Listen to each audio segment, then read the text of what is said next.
it's all about politicizing, so kind of opening your eyes, and realizing about the structures that are in place in society that are actually oppressing all of us. Because first I studied engineering, and I was more naive. I never thought much because I didn't come from a family who are very involved in politics or self-organization. And I just thought that I could change things from within by becoming an engineer and studying renewable energies and working for a company, like doing something green.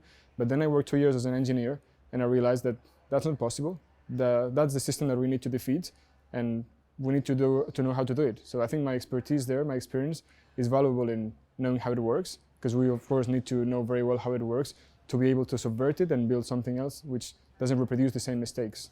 Many of the universities and the funding bodies today do not align with the values that I particularly have, but at the same time I need a job for a living, and I try to do my best.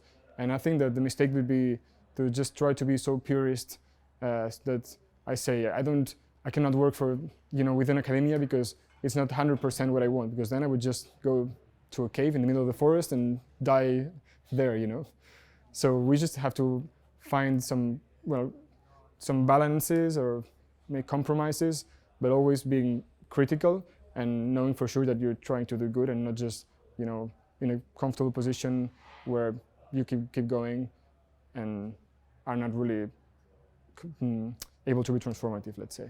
I will try to communicate to social movements and to community groups much of the research that I've been carrying out.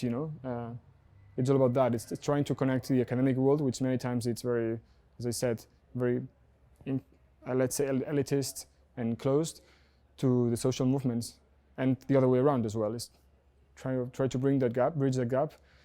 It happens that academic people get so self-centered in their theories and stuff, and also happens the other way around, that sometimes activists or community groups get so focused on their thing.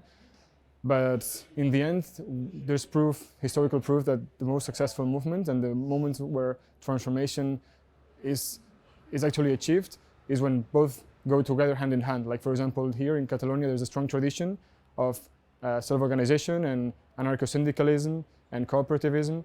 And I mean, both intellectual movements, all these three movements, were intellectual movements, but also very practical movements. And they really worked when they were aligned, let's say both sides, when the intellectuals were also workers, or at least they were really connected to the workers or to the people, to the communities, and the other way around.